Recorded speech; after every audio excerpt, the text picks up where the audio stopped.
A warm welcome to Diplomatic Channel. I'm Amarachi Ubani. On the program today, we'll be exploring response to U.S. President Donald Trump's trade tariffs on not just Canada, but the rest of the world, and a threat of sanctions for Nigeria, not for violating trade agreements, but on a religious matter. You see, the U.S. President last week gave the House Foreign Affairs Subcommittee on Africa the go-ahead to impose stringent sanctions on Nigeria's alleged response to widespread killing of Christians in the country. The committee cited a 2024 report by the Observatory for Religious Freedom in Africa that Nigerians accounted for 90% of all Christians killed worldwide each year. The federal government, through the Ministry of Foreign Affairs, says the report alleging targeted killings of Christians in the country is part of a misleading campaign aimed at influencing foreign governments to designate the country as a country of particular concern due to violence against Christians.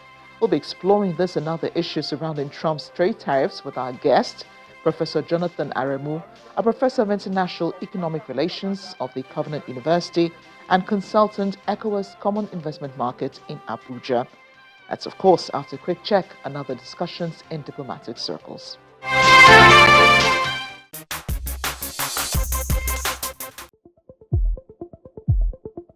The Cuban Minister of Foreign Affairs, Mr. Bruno Eduardo Rodriguez Parilla, is on an official visit to Nigeria. The visit underscores the strong and cordial bilateral relations between Nigeria and Cuba, which has been nurtured over decades of mutual respect, solidarity, and cooperation. The visiting minister will hold a bilateral meeting with the Honorable Minister of Foreign Affairs, Ambassador Yusuf Tuga, on Monday, March 17, 2025, to explore avenues for deepening bilateral ties in areas such as healthcare, education, agriculture, science, technology, and cultural exchange.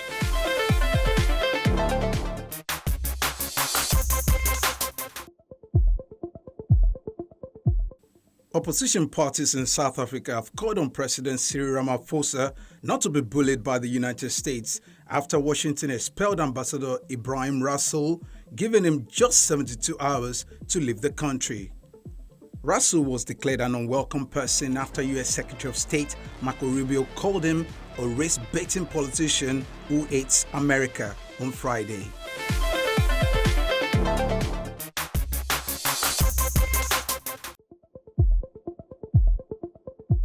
More than 200 Venezuelans deported by the U.S. have landed in El Salvador, despite a U.S. judge ordering the Trump administration not to do so.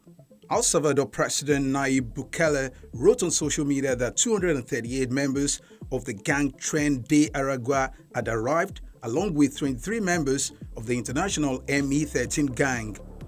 The move by the U.S. to send alleged criminals from other countries to El Salvador was an arrangement U.S. Secretary of State Marco Rubio previously called the most unprecedented and extraordinary migratory agreement anywhere in the world.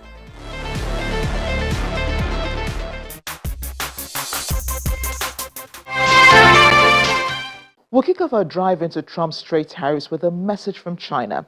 On Friday, the consulate here in Lagos held a press briefing to convey to reporters in Nigeria the address by Foreign Minister Wang Yi at the end of the two sessions, a major political event held in Beijing that gives an indication of the country's broad policy direction for the year. It covers every area of governance, including energy and climate policy. The two sessions is the annual gathering of the National People's Congress and the Chinese Political Consultative Conference. This year, it ran from March 4 to 11. According to Consul General Yang Yuching, regarding the tariffs imposed by the United States, China will stand on the right side of history and human progress and will provide certainty in an uncertain world. China and the U.S. must see peaceful coexistence, and it would be more beneficial if both countries engage proactively for their benefit and for the benefit of the whole world. We are living in a challenging and turbulent world where certainty is becoming a scarce resource. The choices made by countries, especially major countries, will determine the trajectory of our times and shape the future of the world. China's diplomacy will stand firm on the right side of history and on the side of human progress. We will provide certainty to this uncertain world. We will be a strong force defending our national interests. We will be a just and rightful forces for world peace and stability. We will be a progressive force for international fairness and justice. We will be a constructive force for common development of the world. Tariffs imposed on Canada and even the EU have rubbed countries the wrong way. The European Commission spokesperson for Economic Security, Trade, Financial Services, UK Relations and Customs, Olaf Gill, said recently the bloc wants the US to immediately revoke the tariffs already imposed and to desist from imposing further ones. We have made it clear that we want the US to immediately revoke the tariffs they have already imposed and to desist from imposing further ones, because they don't benefit them, they don't benefit us, they don't benefit consumers, they don't benefit companies, they don't benefit anyone. We should be working to build the EU-US trade relationship, which is by any measure the strongest in the world, not weaken it. But just maybe as an additional point that can be of interest, the European Commission always, when it comes to protecting our economic sectors that are the targets of unfair trade measures, we always take every possible step to protect them, to support them. We have tools at our disposal should they become necessary. Joining us now is Professor of International Economics Relations of the Covenant University and consultant ECOWAS Common Investment Market, Professor Jonathan Aremu. Professor, thank you for joining us on the program today. Thank you very much. I'm grateful to be with you.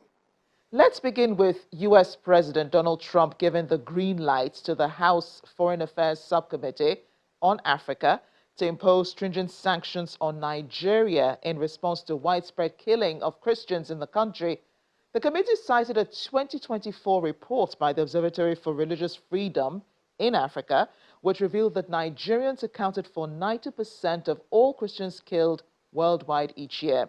It cited Bishop Wilfred Anagwe's testimony, and there have been varying reactions to this, but I want us to focus on the possibility of sanctions, which I'm guessing will target the economy. How badly could this hurt Nigeria?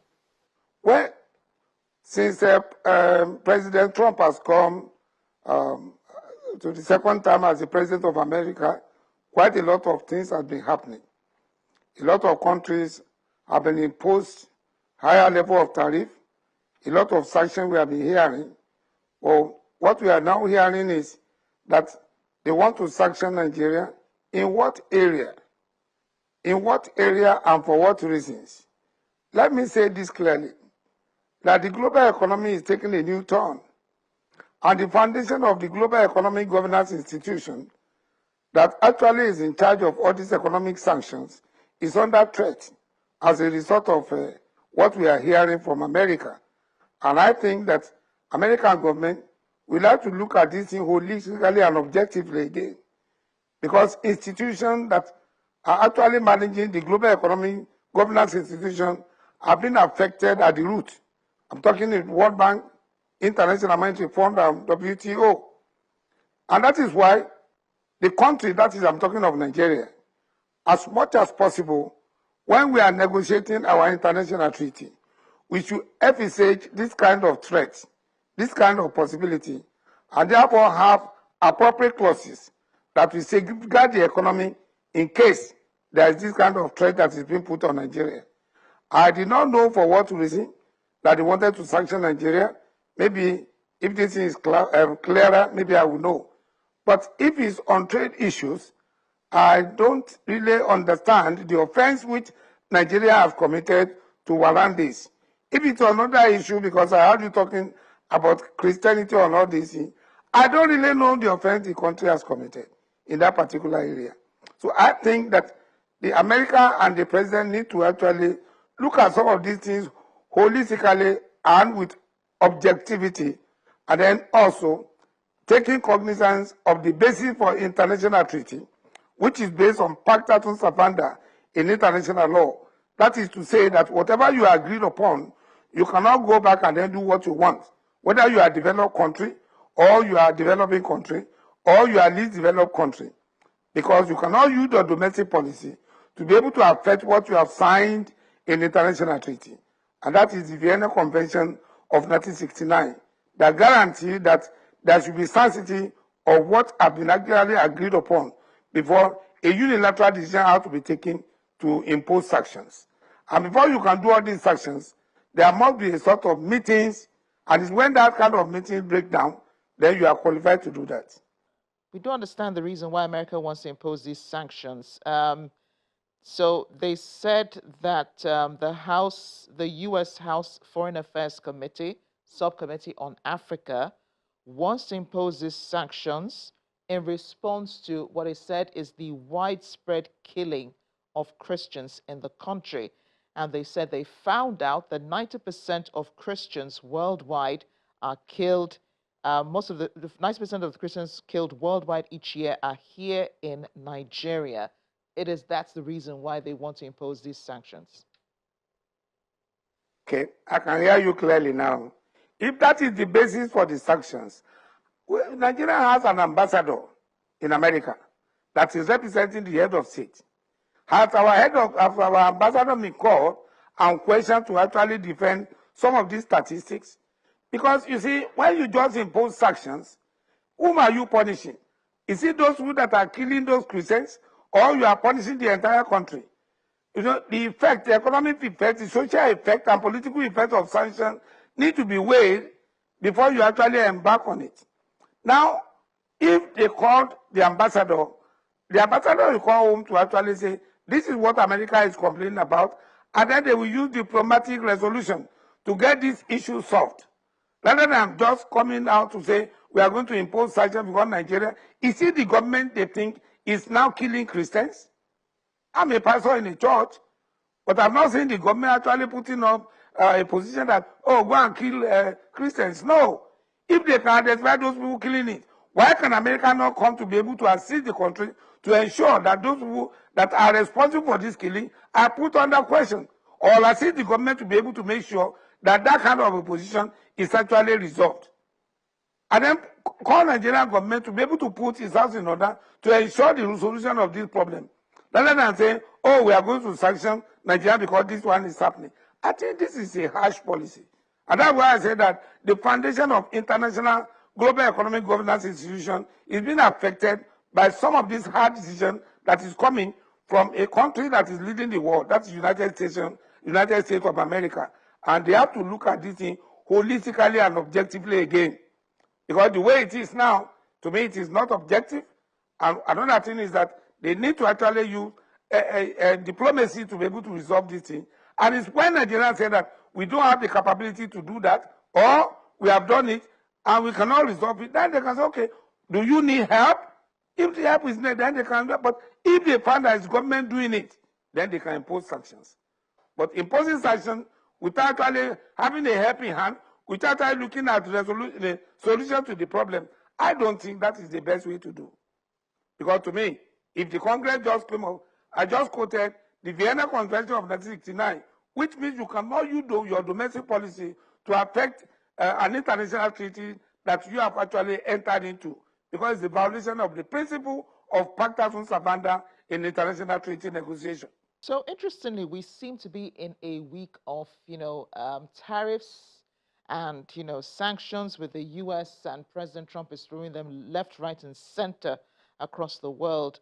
All the way from last week, we reported that President Trump announced tariffs on neighboring Canada, on China, on Mexico. The reasons went from the war on fentanyl to illegal immigration to countries taking America for granted. At least that's what the president said. Now, at some point, he also suspended tariffs on Canada and then reimposed them. What do we make of this economic strategy for the U.S., and will it work in America's favor? To me, as an economist, international trade that allow the freer trade and freer economic interaction among member states in the global economy is the best thing that would have happened. And that is why we have institutions that are governing this. And I said earlier, the World Bank, the International Monetary Fund, and the WTO, World Trade Organization, specifically with the World Trade Organization that is in charge of trade, which America is descending upon.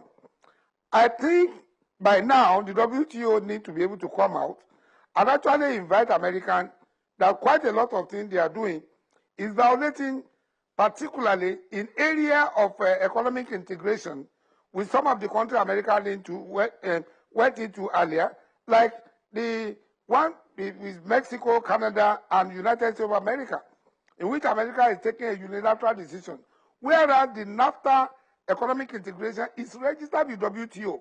What is the World Trade Organization doing to be able to question America?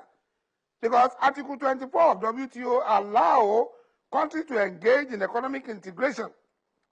And therefore, if a particular economic integration is being violated, which is registered with WTO, WTO becomes a party to be able to defend that particular principle in its Article 24 of the GATT of the WTO.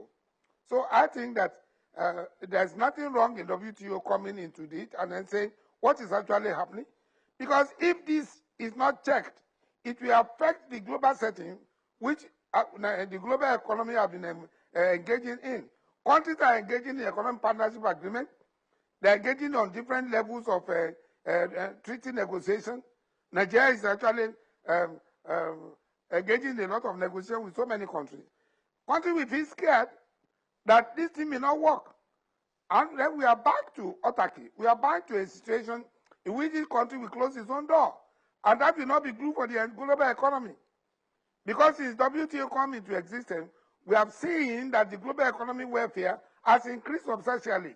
Then if we are now going back autarky, or we are going back to protectionism that will not do anybody any good, then the global economy should expect a recession from this activity. And because of the large-scale opportunity that America has in the global economy, that definitely is going to have a lot of negative consequences. You know, your concerns of protectionism, beg your pardon, have been highlighted by other analysts as well. So I do hear you, you know, when you say that. But looking at the responses from China and Canada, and I want to focus on China's response. The Foreign Minister Wang Yi, after the two sessions meeting last week, this month, early in the month, said that China will provide certainty in an uncertain world. And I want to sit on that for a minute because the question here is America creating uncertainty for the rest of the world? Do you think? America uncertainty with respect to trade and investment crossing borders across the global economy. And therefore, to me, the position of America, that is the country leading the entire world, should not be seen to be doing this. Because to me, I think America should be taking the lead. Because if the whole things actually go the way in which America is doing it, then they may strengthen other regional groupings, which you actually put aside America. And there are other groupings that are emerging in the world.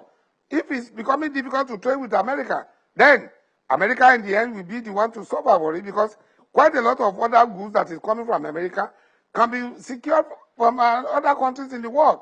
Initially, it may be at a higher cost because America must have been operating at economies of scale in production of this. But once America blocks itself from the entire global economy, then people will look for other substitutes or buy at a higher prices initially, and then until those people equally started producing at economies of scale, and then America will find itself in a delicate situation. Yeah, and I'm thinking that, you know, countries will begin to look for another superpower to replace the US in the eventuality. But what about Africa? The continent has to be prepared. I've heard whispers, you know, in some sections of society that about countries agreeing on certain deals regarding the exchange of prisoners or the movement of prisoners from the US to Africa. And it seems like, you know, some deal will be cut on that. I'm just wondering, you know, if African countries will this be the time when they really need to negotiate with the U.S. as a group and not individually? Would that give them more leverage than if they went as individual countries? Because of these signals we are having, this is a great opportunity for Africa to be able to make sure the realization of African continental free trade area objectives. That is to say that if the global economy is becoming uncertain, at least we are certain among ourselves that our own economic integration, though we are in the phase one of which is the free trade area, we can start with it.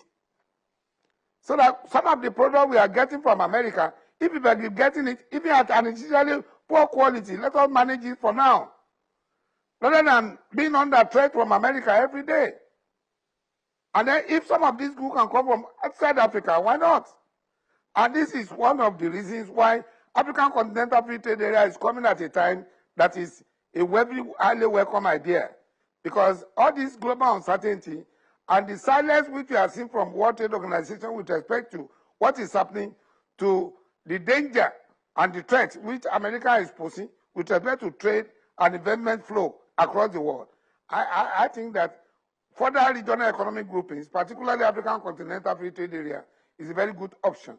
So, because we don't know, because we are talking initially that maybe America will slow down, but it's affecting even the nearby countries like Mexico and Canada.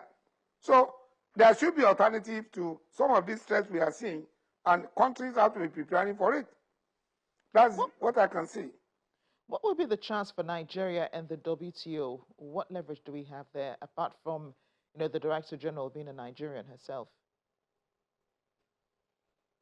The Nigerian being the Director General of WTO may not have much effect, because the chances of Nigeria and WTO is based on the level of our tradable within the organization. And when you look at it, our trade volume and value is so low to be able to command the desired pressure on the WTO, even if the Director General of WTO is coming from Nigeria. But what I'm saying, and what I'm happy to be able to say, is that one of the greatest things that has happened to Africa and to Nigeria is the putting in place of the African Economic Community Treaty with its first phase of African Continental Free Trade Area, and then moving ahead to African Customs Union, after that one African Common Market, after that African Economic Union, so that we can have our own kind of an arrangement in which we have an economic integration put in places to be able to make sure that the oneness, the one market of Africa is achieved. So that in case there are other global threats, then the domestic economy among African countries can actually be sustained by the interaction of product moving across border in Africa. And that is exactly what I'm saying.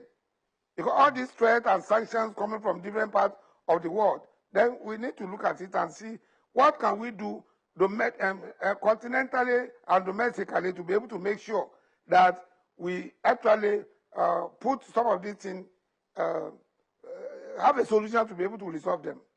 And that's exactly what I'm saying. Then again, nothing stops us from, if we want to renegotiate with America, that is a good one.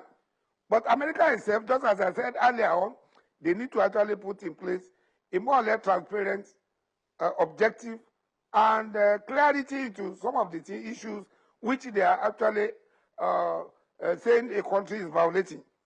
That is why we have diplomacy. That's why we have diplomatic relations across countries.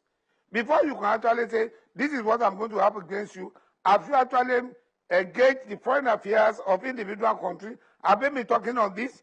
But when there is no talk, a Congress of one country or Parliament of another country just say that, no, we are not going to allow this one.